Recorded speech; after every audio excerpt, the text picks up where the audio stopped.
Hi, I'm Lucia, I'm Croatia employee, and today we are going to prepare traditional Dalmatian dish called Soparnik. The dish is a specialty that comes from the region of Poljica, located in the hinterland of Omiš.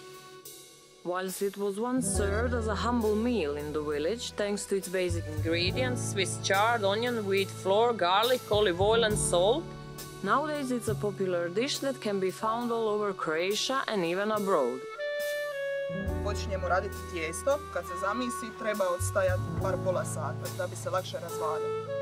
Even though the recipe sounds simple, it still requires some cooking skills in preparation. So let's go cooking! Potrebne su nam 2 bublice tijesta koje se razvaljavaju u 2 tanke, vrlo tanke kore. Potrebno ga je non stop prašniti da se ne bi zalijepilo i valja se do rubova sinije.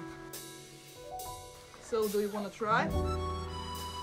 Well, it's really not that simple as it looks like. Tijesto je izvaljano, obe kore su spremne, prelazimo na začinjanje blitve. Blitva se prvo treba oprat, isjeckati, pustiti da se osuši, mora biti skroz suha.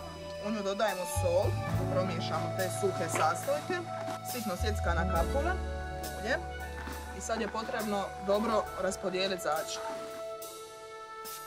Evo, stavljamo nadjev na prvu koru, nakon toga pokrivamo sa drugim tijestom koje smo prethodno pripremili i onda ide praženje krajeva.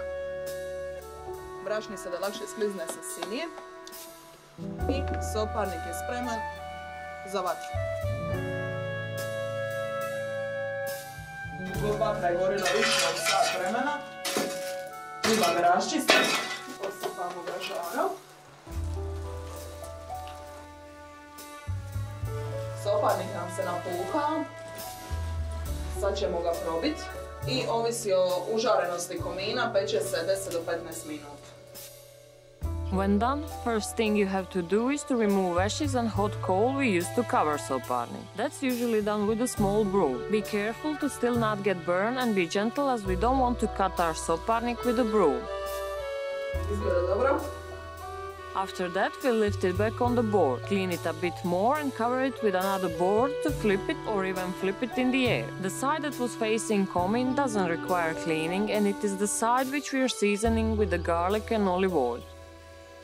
Soparnik je gotov, mažemo ga lukom, maslinovim uljem, slijedi rizanje i degustacija. Soparnik is traditionally made for special occasions and finally it's time for tasting. Cheers! Cheers.